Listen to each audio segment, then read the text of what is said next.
I bring you greetings from the headquarters of the Nigerian Indigenous Nationalities Alliance for Self-Determination, NINAS. The peoples of South and Middle Belt of Nigeria, as you see in that map, the white, that is the majority, as against the belt in yellow that has adopted Sharia, which is mutually exclusive with the democracy we seek, totally reconcilable with the secular union we thought we were building. Our union is in distress. I read this address on behalf of the leadership of NINAS as mandated. Here's the address. Nigeria is about to snap. The UN must act now to avert catastrophe, being a letter addressed to the United Nations Security Council, Trusteeship Council, and the General Assembly, September 14, 2021, by the Nigerian Indigenous Nationalities Alliance for Self-Determination, NINAS, at the 76th session of the United Nations General Assembly in New York. Protocols. Number 1, we, the indigenous peoples of Nigeria, gather here today at the headquarters of the United Nations in New York to alert the UN and the rest of the global community that the Union of Nigeria has failed irredeemably and is now at the verge of a violent disintegration with catastrophic consequences for global peace and security, as our population of over 200 million will become an instant refugee nightmare. 2, amidst the extraordinary difficulties inflicted by the imposition and enforcement of Sharia by a section of Nigeria, that section in yellow, as you saw in the map, is in a supposed secular union. The immediate reason for this looming catastrophe is the cocktail of mass killings, kidnapping, and general banditry being orchestrated against the indigenous peoples of Nigeria by an invading Fulani militia masquerading as herdsmen in an undisguised ethnic cleansing campaign that progressively demonstrates the complicity of the federal government of Nigeria, headed by Major General Muhammad Buhari, a Fulani man who, as Commander-in-Chief of the Armed Forces of Nigeria, is also the life grand patron of the most notorious Miyetti Allah Cattle Breeders Association of Nigeria, that proudly takes responsibility for the murderous exploits of the Fulani herdsmen militia, designated the 4th most deadly terror group on earth. I repeat that Miyetti Allah, being the Association of Cattle Breeders in Nigeria, mostly Fulani, almost exclusively Fulani, have been taking responsibility proudly too for the murderous exploits of the Fulani herdsmen, so-called, across the length and breadth of Nigeria, particularly in the alliance territory of the South and the Middle Belt.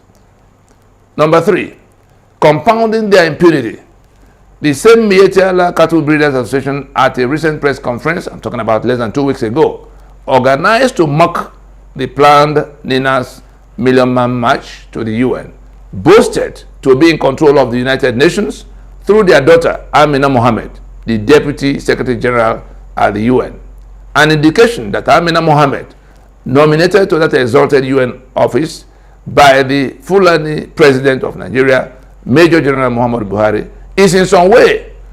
a part of the grand protection design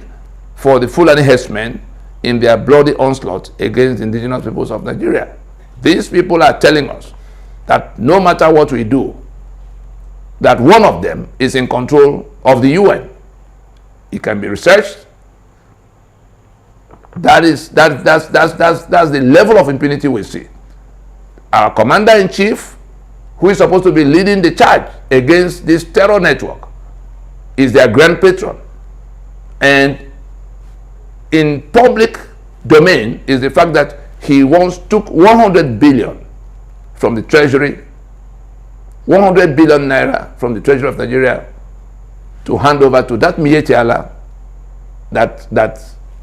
sponsored the activities of the Fulani herdsmen, killing all over the place. And so we go to number 4. It will be recalled that following widespread extrajudicial killings in Nigeria, the UN in August of 2019, dispatched a special rapporteur mission to Nigeria led by Agnes Callamand. The damning verdict of that rapporteur mission was that the widespread extrajudicial killings were flowing from the unitary constitutional arrangements of Nigeria, which operates as a pressure cooker for injustice, and that Nigeria under that constitution is a danger to the global peace and security.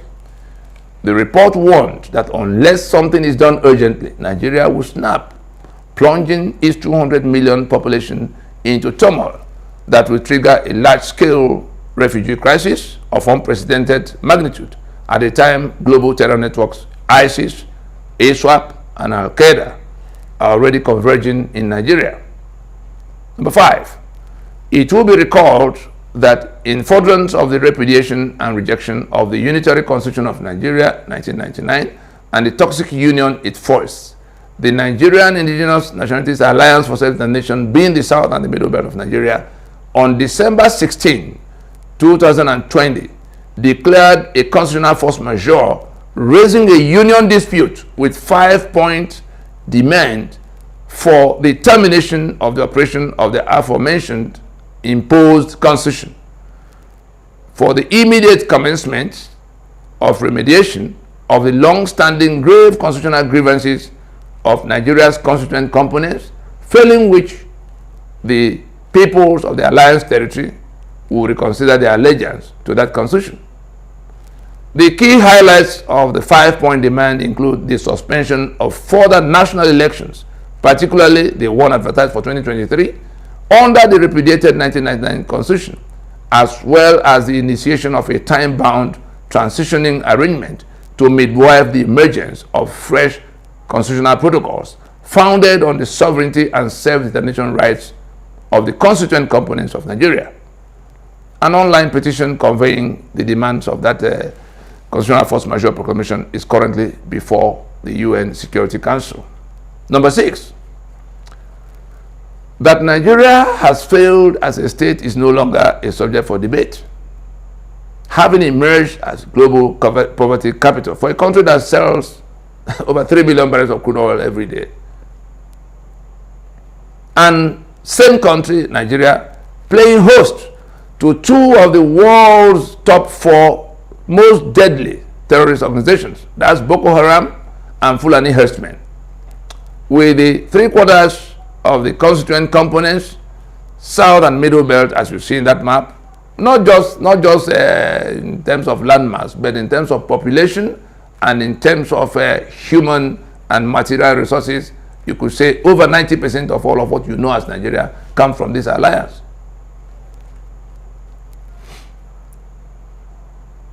All of them now seeking urgent extrication by way of referendums from what has become a union of death.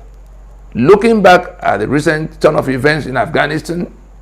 this freedom march to the United Nations headquarters in New York is to alert the global community of the rapidly degenerating situation of Nigeria